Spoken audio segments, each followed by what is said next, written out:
Well, hello. This is your host Eric of Gmodism, and we are finally back with this little project. It's not a very little project. We are upgrading martincitopants Ultra Yamato and making it better in every way, shape and form we can. Now, we have already done several episodes of this, and I've been at a little bit of a video recording hiatus, as you may or may not have noticed. Sometimes some shit goes down, and yeah, don't even get me started, so let's not even go into that. But we are getting back, and we are going to get some guns. Oh yeah, we're gonna upgrade these guns, add some new guns, because obviously you may miss these holes here. They had some simple boring guns before, but I feel like a ship of this caliber should have custom guns for that. So first out, we are going to replace the casemates that were here before with some proper actual cannons. Now the casemates are these guys, and they can be used on like really small things and stuff like that, but on really big ships like this, they have no real place now. They're meant for small stuff, not big battleships like this. It's just silly. We should have some proper APS cannons going on there with some nice caliber instead. And if you're new here, I'm Eric. I do some From the Depth and other creative videos. This is the Gmodism channel, and we are the Gmodism Empire. Oh yes. If you missed the earlier episodes, we fixed the existing guns on the Yamato. I had several points on all of the guns that I felt need fixing. From the Depth is an extremely complicated game, and martincitopants is very good at getting into a game fast, learning it very good on a very short amount of time, but to be honest, From the Depth is like a life project. You learn new things after 10 years. So obviously, there was a lot of things to fix on the existing guns. But that was previous episodes, check the playlist, let's move on. But first, I have a little request for you. Please go to my gmodism.com homepage and just check it out.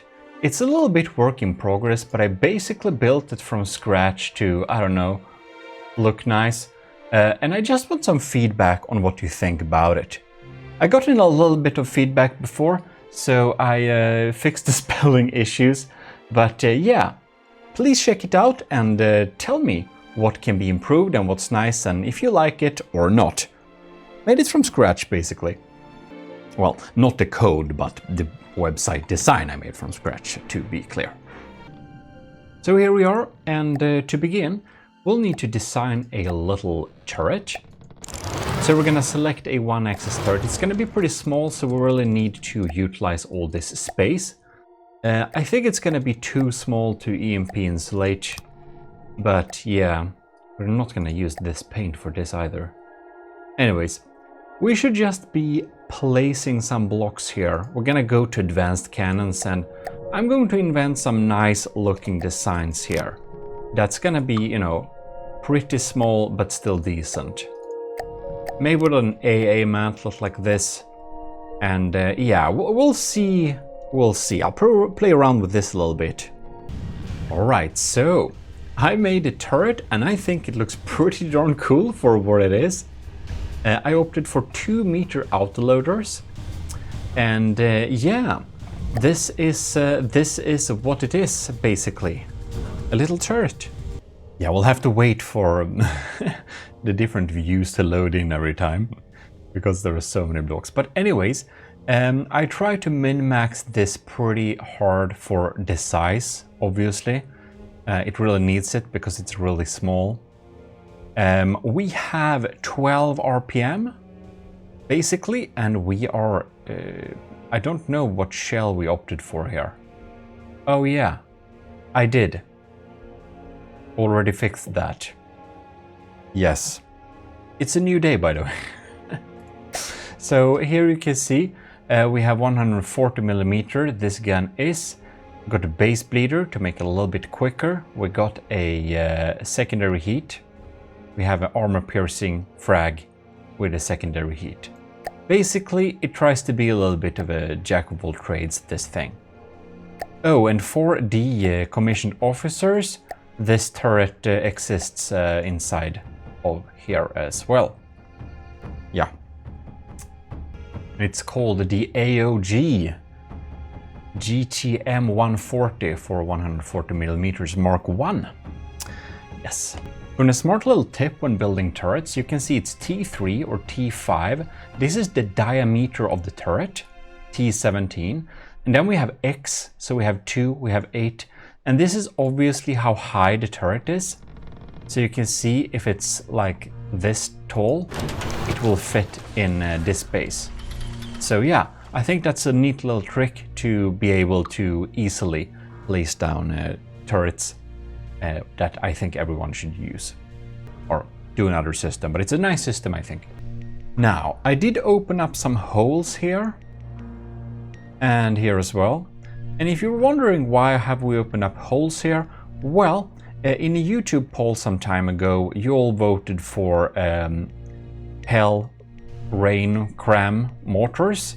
So yeah, we obviously need to install a mortar battery by CRAMs, which will be incendiary. And also here you can see these ammo boxes. These are the Vigoletta ammo storage boxes, and they're pretty neat because these won't chain react while still being pretty darn compact. So we don't use full heavy armor blocks. I could get away with using an inverted corner. So yeah, instead of 100 we pay 75 per such block. And the thing is that all of them are not this. No, they are not. Only one side. The other side is actually only half blocks, so I really try to min-max these, yeah. When building guns to get any type of stats, we'll just have to have some ammo boxes on board to be able to understand, you know, what the stats are. Because obviously the previous ammo boxes, I think I removed all of them because we need to place them in better ways, in better containers, more spread out. And here is where them are coming in.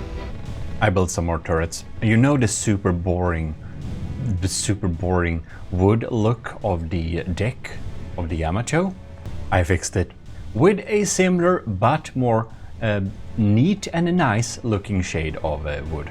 Maybe it's just me, but I think it makes a huge difference. Especially when we zoom out like this. I also had to smooth out some blocks, you know, that I thought weren't very smooth. So I did sneakily start on some decoration work because there is so much to do.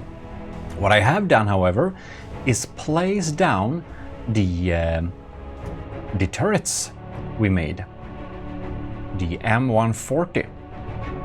So we got that turret installed on both sides where we before had simple weapon casemates. Not what we want for a big glorious ship like this. Also, I played around a little bit more with turrets. So I also made, well, these things. Anyhow, this thing is completely irrelevant. I just made it for fun. Sometimes I just build things and get sidetracked. I'm an expert sidetracker. That's one of my main features. Anyways, this is the smallest version yet of the Vigoletta gun systems. It's a specific shell I designed that had some pretty good results when I developed them. So I just continued making turrets for this shell. It's 67 millimeters. And why is it 67 millimeters, by the way? That's tiny from the depth. Well, I'm glad you asked. This is why it's 67 millimeters, because it's fun. And it actually is a good water bottle, so there is that too. As Lieutenant Floros Dagon can testify. Speaking of which, huge thanks to our commissioned officers in the Army of Gmodism, Commodore Owen, Captain Sebastian Dodd, Captain Shiro, Lieutenants Anto, Cravey, Floros Dagon, Josef Vyshkovsky, powered by Greed, Vincent Vertes, Rick Proel, and Scooby Rocks. Sorry, Lieutenant Josef Vyshkovsky. Did I get that right? I hope so. In any case, big thanks to you and all the members in the ecclesiarchy of Gmodism. That means YouTube members. And if you are one of those, you probably saw this video early. So, well, that's the future. In any case, these little previous facts has made me probably the best 67mm turret builder in From the Depth. I hope. Otherwise it's embarrassing because I built a lot of them. This thing is just for the army of Gmodism. It doesn't fit on Yamato. It doesn't. But I did try to make this little thing that does fit on the Yamato. I tried to kind of keep the style a little bit here. It's not completely finished, so we will finish it also. But yeah, it's kind of smaller naturally, but it also has like some machine gun type instead. But the thing with this is that it's not a turret with a turret well or anything. It's basically just a deck gun which you can stick on deck. And we basically want something to replace the deck guns that were used on the Yamato before from the simple weapons tab, which you know, like these guys and so on. Yeah, we're gonna finish off this little thing here, so we just smooth out some corners, make it look a little bit neat somehow. And a little can actually go a long way. In any case, we'll need to design some type of shell here. So I played around a little bit with making shells. So my concerns basically was, can I outdo this shell, the paint stripper AUG 67mm, of course, that we use on the Fort SA systems. So I made this thing. This is 16 modules, but the first one I designed inside of here. You can see it down here. So here it's a 15-piece shell. It doesn't use all the propellant, but you can see we have 3 solid warhead bodies and a heavy head. We can exactly clock it down to this size. And if we check that here, this shell does now have a autoloader limit that's lower than the cooling limit, which is nice, of course. Yes. So this thing is basically that. And this is the old paint stripper. So I just wonder what happens if we put a paint strip around inside here instead. It's of course shorter. So that will be interesting to see if it does manage to reach to a higher autoloader limit. Of course it does. And the cooling limit is still syncing with that. Okay, good. So we don't really waste anything by using this type of system. We just have a higher fire rate. Good.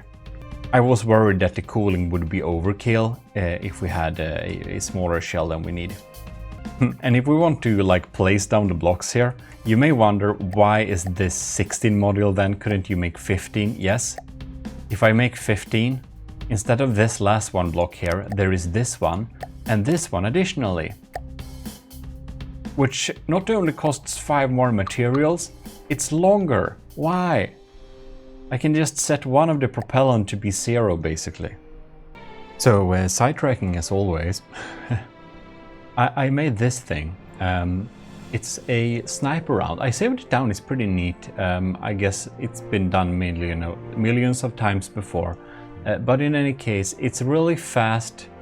It's a sabot head, solid warhead body, and just a fin. So it deals not huge damage, but if fired in big succession, yeah, it could be pretty cool and it can be pretty accurate. So I called it the sniper round. I tried to put it here, but I realized that, well, it won't really work very well, will it? And, well, that's because the recoil is pretty insane. Yeah, we can't have this type of recoil. If we want to remove that recoil, we need to add so many recoil absorbers, it's not going to be worth it. So I built this thing instead, a heavy slug. I don't know exactly what stats we're gonna get out of that. I rarely do these slow kinetic shells because they are just so unspectacular and bad at armor penetrating, but it could be good at soft targets like airplanes. So yeah, I suppose this could work actually. We are definitely... No, wait, we need to... Wait. Like that. And if we see, we can have... Oh, now our cooling limit is just so much more than what we need. Won't work either. But actually, this now has 6 barrels. And that gives us a little bit of inaccuracy. If we just have fewer barrels, our cooling limit is just... With 3 barrels, it's just close to that. Well, that's pretty neat. I like that. Because I always wanted some 3-barrel turrets. Well, this slug, it has one pretty cool feature. It's not very accurate, it really isn't. But we deal 1.3k damage. So that means we will destroy any 4-meter wooden block on contact. We will destroy any 4-meter like stone block on contact. We won't really kill these guys, but almost. So basically it can help taking out armed airplanes as well, but it will do a pretty decent job, I think, or hope. But when it comes to kinetic firepower or kinetic damage in APS, these are like polar opposites. This thing is just really heavy and deal a lot of damage, but it's pretty slow. And this thing is pretty fast, but you can see 4000 kinetic damage, and this is like a lot more. Wanna see my most used prefab? Is this thing. It's called Hide Any Block. It's fantastic. Well, we're gonna add the finishing touches on this little thing. So hide original mesh. We can just do a up-down scaling. Forward-back scaling was wrong. Come on, there you have it. And this one there. And we'll just need to move it down and back a little bit. Just about that. We can like use an extra pole like this to kind of simulate a circle. It's a little bit wonky. I'm sure there is a better way to do this, but this is how I do it. So yeah, and I think that looks neat enough. Very nice. We have covered some barrels. Well, we're gonna save this as a small gun.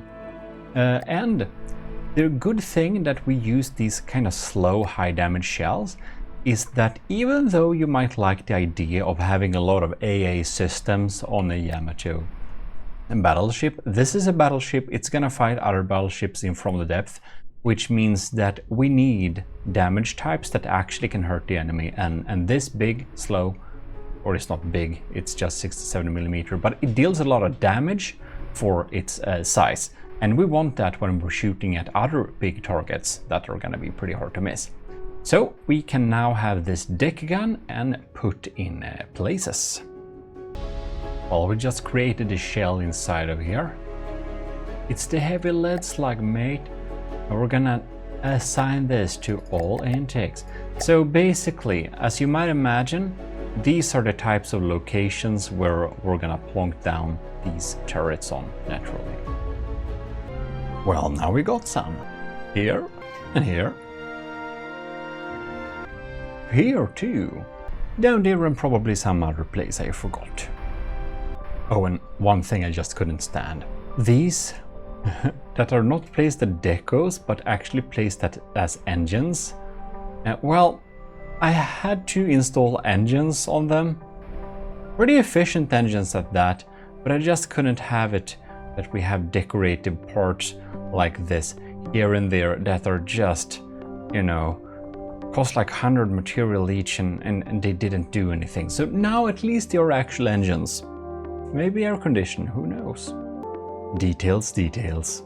And we're also adding some ammunition, of course. We're gonna use this flat pack and just stack them around at places and, well, spread them out basically. On a big spacious design like this, honestly, it's not that scary with ammunition, but naturally, if your ammunition is destroyed, you won't be able to shoot back. So it's really important to spread them out for this reason as well. Survivability long term. You will need to be able to still deal damage towards the enemy, of course. So Save. Keep those ammo boxes safe by spreading them out, yeah. Right, now we got much more ammunition than we need right now, which is good since we're gonna add some more weapon systems. I just thought it might be a little bit relevant to do a little comparison. The Yamato had a lot of these octuple 40mm guns, and we're putting these 67mm guns here basically instead as deck guns. Now, these octuple guns cost 4,000 materials, and our new little gun just costs 2,500. They are not really playing on the same playing field, however, because the octuple guns are of course the anti-air guns. But realistically, we're not gonna face many anti-air targets, and for that, lasers are better anyways. Well, in any case, I just wanted to show you that these guns have a very different damage potential when it comes to armor like this. You can see this is a flak system, it really struggles to get through. But over here at our little new gun, we are just slowly but surely getting through the armor here. And we're not having armor piercing rounds here, this is heavy heads, remember? So they're gonna deal a lot better damage when there is not like armor that it's shooting at. And the octuple guns has a big reload time as well. Our belt fed does have that too, but yeah, I just wanted to show you that there is a difference and there is a reason why we installed this gun. So now we're doing this little experiment. We have made the max size shell just a simple armor piercing high explosive round. It can fit in this gun, it can fit in this gun. It's the largest one that gun can take. It costs 3,000 materials. And if you're going here, our real gun costs 2,400. So let us indeed test what will happen. One shot like that. We got through, but not that hard. Fire another round. Oh yes, we got here. This one got a little inaccurate, but hit there. So we're dealing pretty similar damage here. Which is, you know, good for us. Because obviously we have a cheaper system. Now, the casemate has opened up a larger hole there. That's necessarily not a good thing. You can see we now penetrated through this layer of the armor.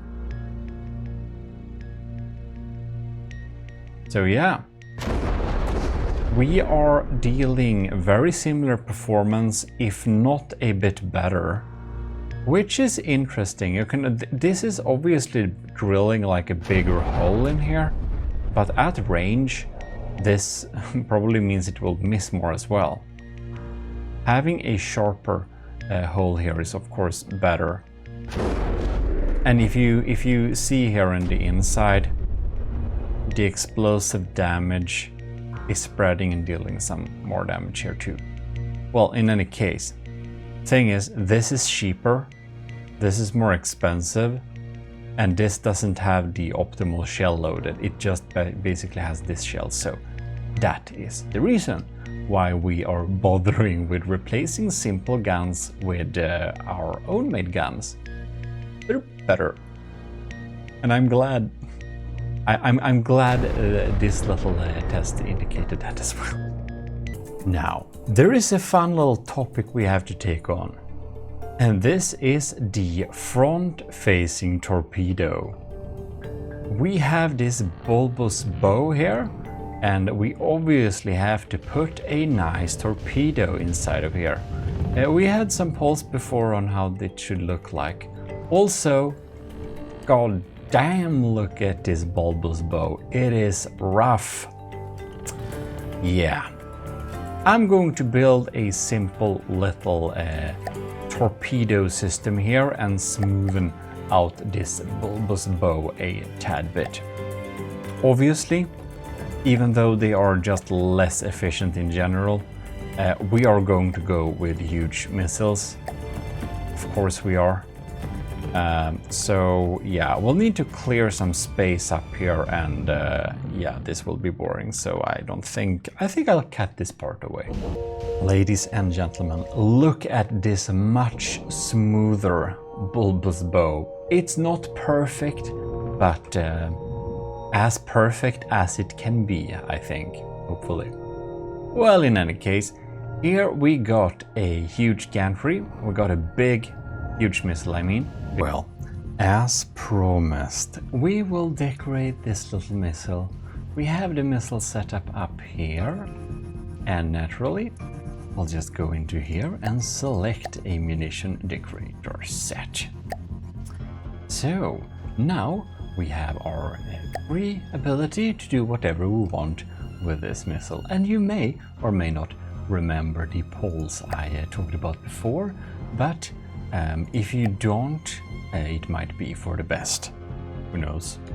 So what we like to do here is just click Ctrl X. I think this will be a good color. Right. So if we just select a sphere. Excellent. And it's very important, it's not exactly symmetric. And we will need to just tilt it slightly so that we will be able to get the organic look. Something like that. I think it starts to look like something, yeah. We can't just have the color of it this shiny. I will need to make it a little less shiny. Yeah, I think we got the right color here. And after some poking around, I found the perfect block, the drill bit. I'm sure everyone understands what these torpedoes are going to look like right now. We can do some seriously silly things, as I'm sure you've seen from my videos where we have a little bit fun with how large we can make missiles in general. But obviously, we still want it to come out and be a fun little surprise. So we can't make it too outrageously large. I guess it's pretty outrageous as it is. Could be worse. Quite glorious indeed, as they say in the British Islands. I'll just need to set the missile up. So we have a torpedo sonar. We're gonna have a torpedo propeller, of course. We're gonna have some ballast tanks here. We can have a float depth of, I don't know, let's say 30. So I'm thinking that we don't need to make it too maneuverable. Maybe 2 fins, maybe not. APN guidance for sure. Lower value. We're not gonna have a signal processor, however. That feels totally overrated for our use case. Because very few battleships that people build does actually come with decoys like that, because people don't really use torpedoes. So I guess we'll just skip a signal processor. Now it's obviously too slow, so if we drag it up a little bit, we can get it up to almost 50 meters per second, which is neat. That's actually a pretty sad speed, by the way. And naturally, we need to have some type of cluster controller, because we want it to spawn mini eggplants as well. So we're gonna have a cluster controller and a cluster extension. And we're gonna have a frag as well, beside the explosives. Now, under cluster controller, it says that we can release them to target. I think that perhaps actually 700 meters-ish might be a good idea. We're gonna have a drop stagger because that looks fun. And we are going to opt for medium missiles. That's gonna be 4 meters long. So we're gonna build a little medium missile system here, which basically can function as our cluster area. A nice mix. Alright then, now we need our calculator. Here over at the main system, the big one, we got container volume 1. So we got the full size down there, 3.142. And we essentially need to take that number and divide how large this missile is. Like 0.1. Yes, I use a actual calculator.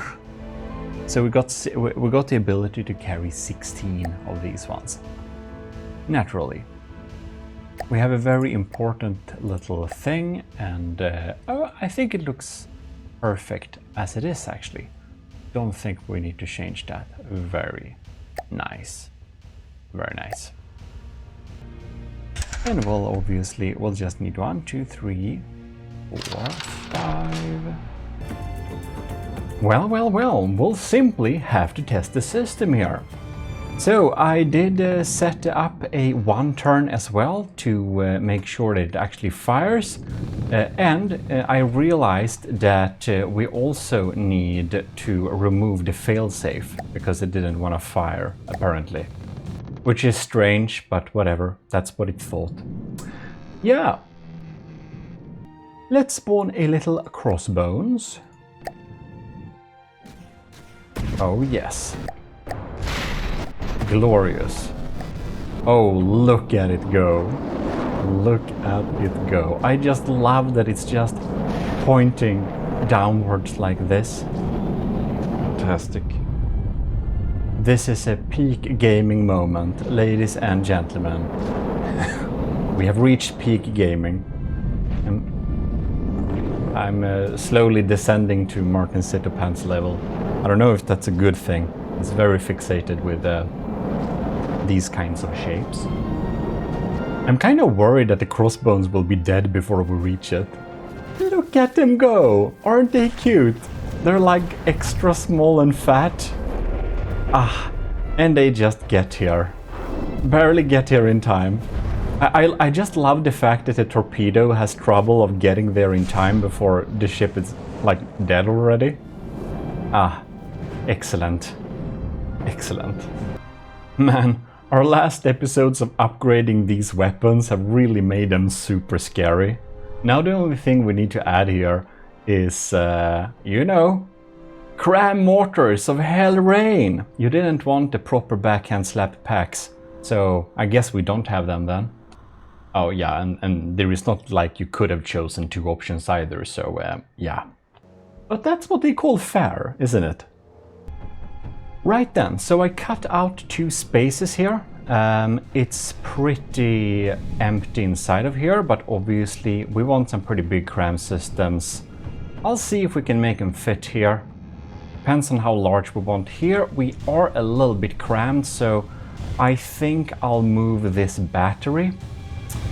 In fact, yeah, I think I'm gonna move the battery actually, yeah, so we can fit it a little bit easier here. Yeah, well, we're just going to, we have done the cutouts, we're gonna have 4 batteries, and I'm just going to outline and shape the area where they will be located on. Yeah, I'm thinking like a hole, something simple like this. So we're gonna have it over here as well. Did I line that up correctly? Of course I didn't. There we go. Still not. Yeah, alright. So I'm thinking that we're gonna build the CRAM battery straight down like this. We're gonna have multiple barrels, so in actuality it's gonna be multiple systems. I am pondering if we should expand and make really big mortar systems, or if we should be contained to this space here. Now, we could make these CRAM mortars really insanely strong, and that could be fine and cool. The thing is, however, that we are already more expensive than the original Yamato. If you look at this, you can see here, we got the Ultra Battleship Yamato. It's 5,130,000. Whereas our current version is 5,640,000. So yeah, we kinda gotten some hundreds of thousands more expensive, yeah. So basically, the goal kinda now is to make our upgraded Yamato be able to beat 2 martincitopants original Ultra Yamato instead then. Because I feel like we'll need to remove so much things if we're going to make it adhere to the old cost. Yeah, it will be like less fun, because like if you would want to make the Yamato more effective at a lower cost, it basically involves removing a lot of armor. Like here, for example, the armor doesn't need to be here. Like this is like wasted armor. So what we'd like to do here is basically replace this by just one layer of upside down square tetras like this. And then we can significantly decrease the armor cost for this side. So yeah, I'm just doing it here now to prove a point. You can see this thing is 5 materials, this thing is 20. And since this armor doesn't really matter, having the connection points that 2 layers of blocks have is the most important metric here. So it would actually be a better idea to just go in here, go into wood 4 meter ones, and replace the alloy ones with these at places where it doesn't matter. So yeah, that's how to make stuff cheaper while still have similar metrics where it doesn't matter, like places like this. But as you can see, this is like boring, and we're not making a boring upgrade. We want to make a awesome upgrade of the Yamato, not a boring upgrade. We want to make a cool upgrade, an upgrade that's so darn formidable that it can beat 2 original Yamatos instead of being cheaper and doing it at a better way. Because the Yamato is so big that the weapon firepower we have right now is kind of very low. Alright, I've done some thinking here. And what's pretty cool is that we can utilize this new 5x5 Tetris I made, which is a new optimal fire Tetris, which is 4 block high. So I'm pretty happy with this Tetris. This means that each gun here can have 4 barrels, which is pretty cool. I initially thought it could be better to make a system that's like interconnected. That way we can actually get some bonuses by using all of the pellets a little bit more than we can otherwise with sharing them with different barrels like this. But having systems that are on sub-objects, it's so much better for survivability. And above that, if they are the same sub-object, all of them, like we could put all of them on a sub-object, but if they are the same sub-object, we have some vulnerability there. So, oh, never mind. Only high. If we set these to only high, it will be able to fire no problem at all. Only high and only high. Oh, wow. This is pretty interesting. We got the shell tracer. That's new. We didn't have that for CRAM cannons before. We couldn't. That's really cool. Huh. I like that. We got the custom tracer cover now. I totally didn't know that. Well, in any case, it seems that it's working. We're gonna spawn a new enemy, of course, and make sure that it actually indeed works. We've been doing some testing here. It took some time to get this to work. I'm not exactly 100% sure what's going on here, because I found this kind of little tooltip here. If you go to the Mortar turret block, you know, it says to make cannons set to only high work well. If they're on turrets, you need to set the field of fire restriction on the turret. Now, I haven't done this on my previous CRAM mortars, and they seem to work fine. So I tried to make it work, and it was really hard to do that, but now I've gotten something to work here. So I have here on the firing piece, there is no restriction set. I tried that too, that won't work. But if the restriction is set here as the elevation they have, it's 55 degrees since I have elevation barrels there, and I set it up like that too. And then I have this version here, and it doesn't have this thing at all. So what I'm basically doing now, I have one with the elevation degree set up and one without, and I'm going to do a little comparison and see which is best by just letting it run.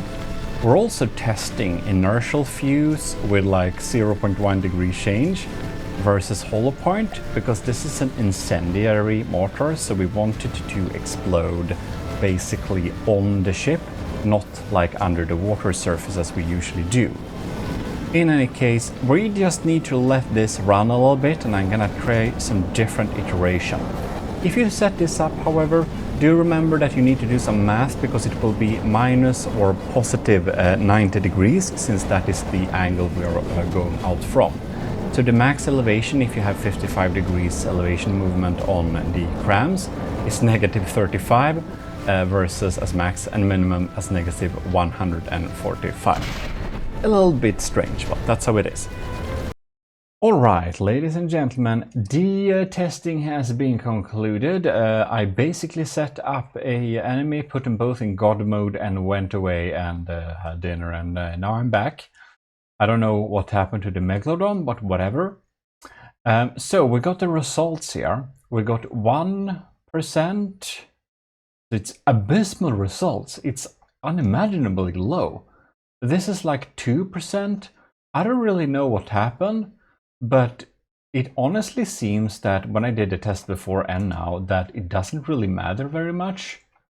So yeah, I suppose that... Wait, what? Oh my. It actually looks like I just completely forgot to set up one of the turrets. Limitation and okay, so that was all for nothing. Great. Right, so we have to do some more tests here in Designer, and I'm just spamming the reload CRAM button to make it a little bit faster, because I realized that having the packing time to like 5% probably messed with the results if the lambs took the shells, which I'm not sure about since I didn't monitor it.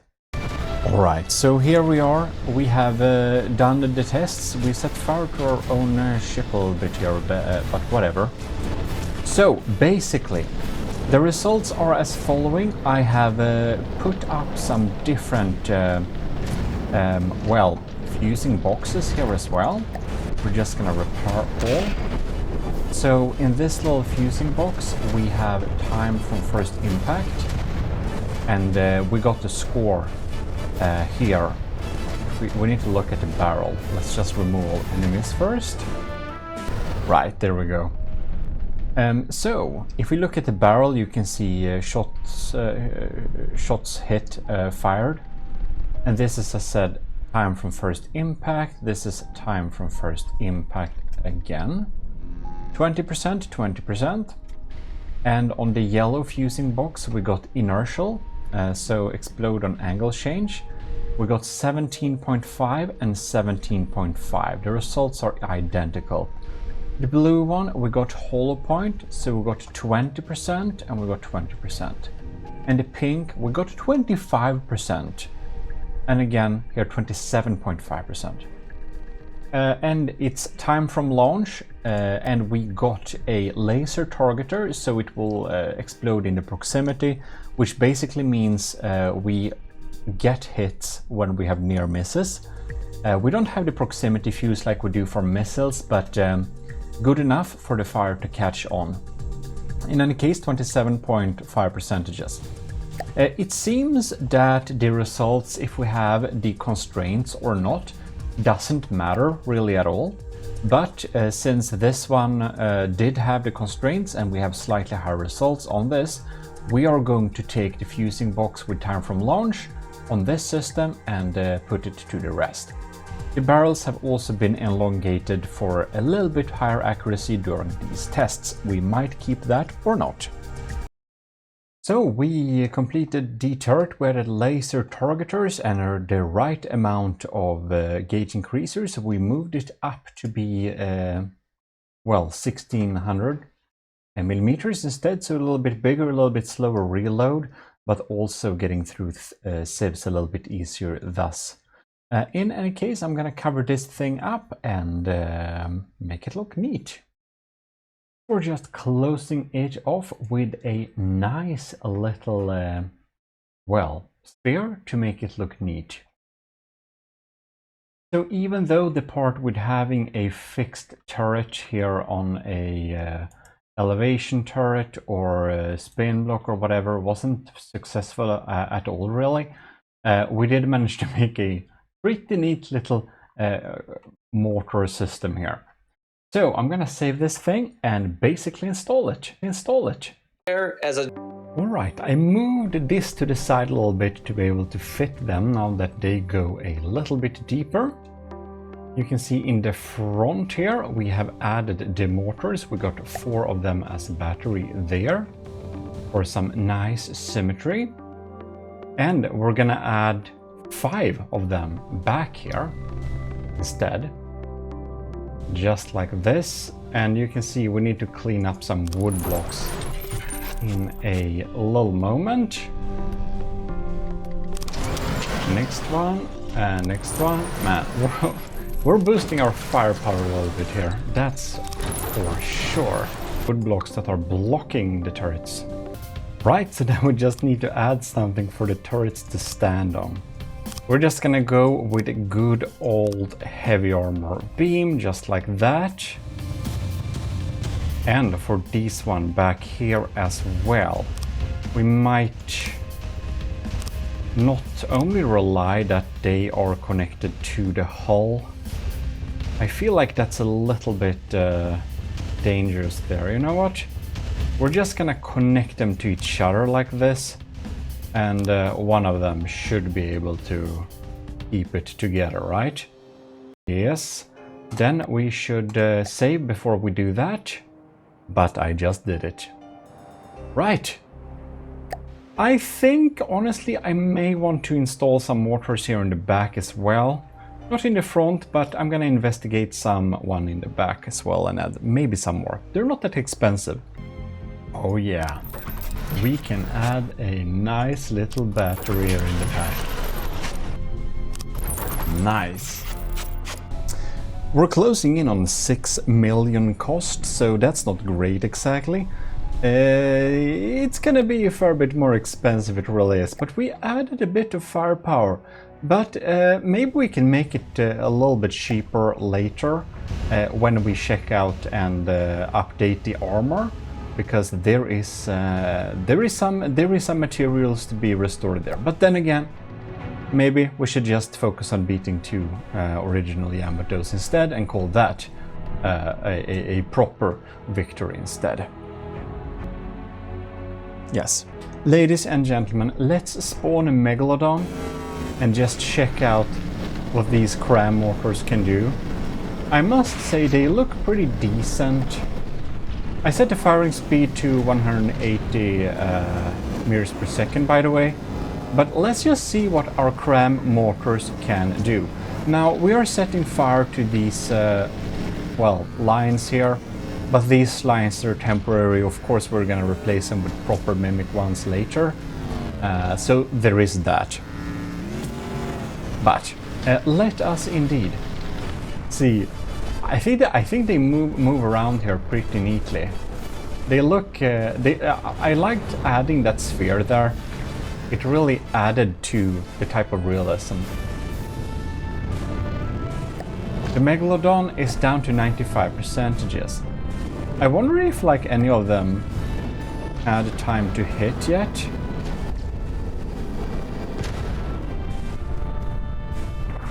Maybe, maybe not. The first shot of CRAMs generally tend to miss, unfortunately, which isn't great. but that's just how it is. It's a feature or something. Like people do different sort of things, trying to delay their firing, using bread to not make them fire first, switching around with local weapon controllers and make them activate later. A lot of weird things is possible to do to mitigate that problem, or turning the turrets the wrong direction or something like that. Yeah, there is a lot of things we can do, but yeah, nothing really works very well. Right, we accidentally killed the good old Meg before we could fire again with the mortars. So we spawned a new one. Look at them creeps homing in like this. If you didn't know that, high fire angle CRAMs do have a honing action. So they like home in on the target. That's to make them not completely useless. They're still pretty useless, but you know, it's a little bit better. Uncertain why, but we get this serious slideshow right now. I think we may have hit them with too many CRAMs at once or something. Did the good old trick of pausing the game. Oh, we missed the volley. Not surprised though. Next volley popping in here. Come on, come on, come on. Ah, the proximity fuse. Oh no, we're almost hitting. Well, oh, bam. That caused some serious internal fires. That's for sure. Well, the targets that the Yamato is most likely to face will probably be, you know, slower and kind of large. So I actually think the mortars are going to do some decent hits. Now, mortars isn't the best system in any way, but they're basically just there to set fire to the deck of the enemy. Oh, this thing is absolutely gorgeous. In any case, we do have to do some tests later, but I do want to fix the detection system and the targeting as well. Because right now it's, you know, we haven't set up the AI and targeting and stuff like that, which basically means that the mortars don't got the optimal ability to hit either. Also, my game tries to crash all the time right now, so I'm thinking it's a good time also to get to the end of this video so we can continue the next one. The camera doesn't really work right now, or I mean, less than it ever does. Ugh.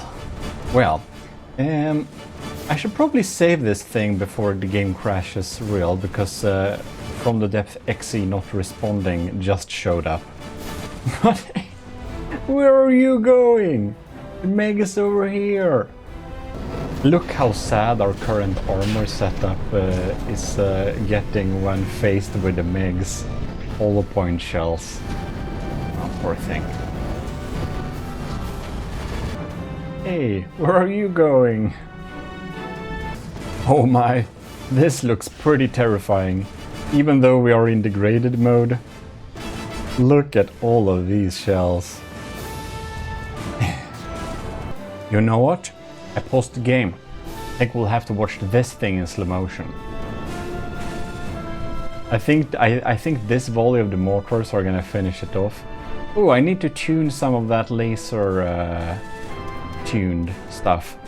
They are set to explode a little bit different below or after where the laser targeter says.